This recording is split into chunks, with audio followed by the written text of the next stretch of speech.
Ta-da! We are at the field. Today we have beautiful sunny day, although we have a strong crosswind exactly across the runway, about 15 knots. But it's even more interesting because we are flying now on the stabilisation receiver from FrSky, which should cancel the gusts and all the difficulties from the wind, so it's great. And we will see each other in the workshop after the flying in this beautiful weather. But I want to ask you an advice, because I'm fighting with myself. Which one checker is nicer, the red one or the orange one? It has to be bright because we have a lot of bad weather, but I cannot make up my mind, so I did two different wings, the orange wing and the red wing. And please, if you could help me in the comments, which one would you choose? I'm leaning towards the orange one a little bit, but hard to say. Okay, the plane is ready. Besides that, here I made cheater holes for cooling batteries, but I covered them with transparent film now because we have winter and it's 0 degrees, it's freezing. It's sunny, but it's 0, it's -2 maybe. So the batteries were too cold and I covered them. And if you're flying in a hot weather, not like Europe but somewhere south, then you need them.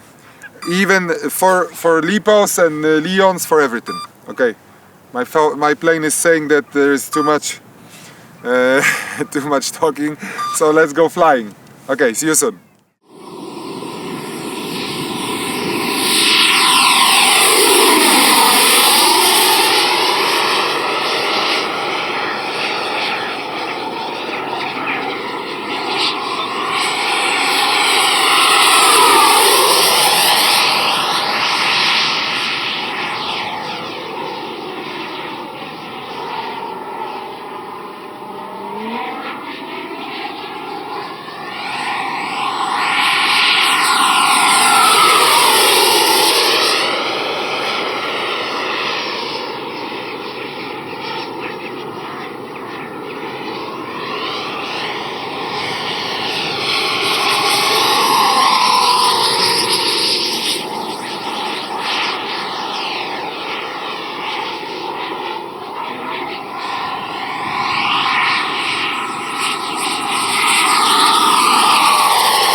Okay, so the first flight is in this weather. The wind is strong and it's exactly crossed the runway. I think it's 15 knots at least, so it's quite strong and gusty because we have buildings on the side. So even though I have gained on 80% on my gyro, the plane was still shaking a lot, but it was fun. 113 amps, 2.2 kilowatt at full battery, 7 minutes flight. I used 6,000 out of 8,000, so 2 Leons inside, 6S, total 8,000, and the plane is just wonderful. As I said in the first video in bad weather, this plane flies itself. It's so stable, it's so controllable, it's so predictable, it's super nice. Even though we have this strong crosswind, I could fly really low and really long, so it's very nice. And I was also flying on the Seabird Avanti with gyro, and this one is with gyro is much easier. So this is a pleasure. The other one is a brick. Okay, so maybe another flight.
So it was a nice mellow flight.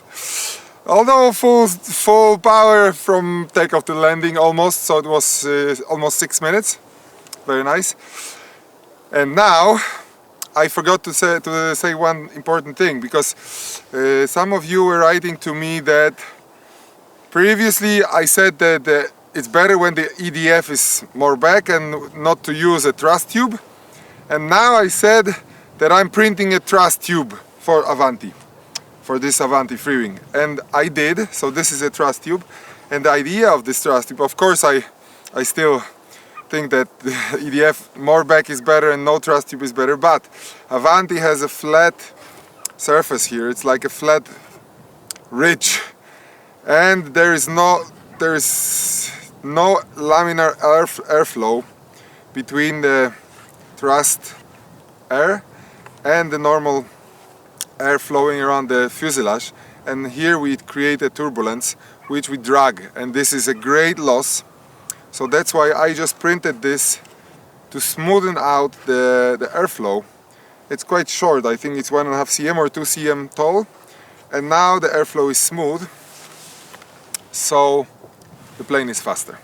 And this is just it, because you know it's always good to have sharp trailing edges on the control surfaces, and also here as sharp as possible. If you have a blunt edge like here, this is created only for one reason: to create more drag, and all Avantis they have it.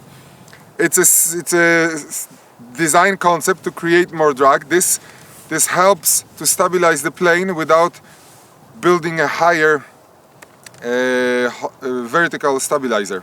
So you can have a smaller one, but with a blunt edge here on the trailing edge to create turbulence, which creates drag, which stabilizes the plane. That's it. But if you want to have a plane that is fast, all the trailing edges must be super sharp. Okay, that's it. Let's fly. Now we'll be flying with the low passes and more speed.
This flight was much faster. I made few very deep dives from, for sure, 300 meters, and it was, I don't have a PTO tube installed on this one, but I think it was about 220 kilometers per hour, something like that, on 2 kilowatts. It's a 2.2 kilowatts at new battery, but by the time I'm up there, it's already 1.7 kilowatts. But it was very fast, just to show you how fast. And I think with this aura cover film, the plane is faster. It feels smoother, like more slippery. And I'm pretty sure it helps because it's covering all the grooves and all the holes which are left after the production process. So I'm very pleased. And also, you could see in the end how slow it flies. It is 2 batteries inside, so 900 grams of batteries. But I was barely moving. I was crawling with flaps deployed. So this plane is amazing. It flies wonderful, fast and wonderful, slow. It's super nice. Even though it's windy today and gusty and it's difficult, it's very, very pleasant. It's very nice. So for anyone that wants to transfer into the EDF jets, I think this is the one. I tried almost all of them, and this is really good jet. Okay, so thank you so much.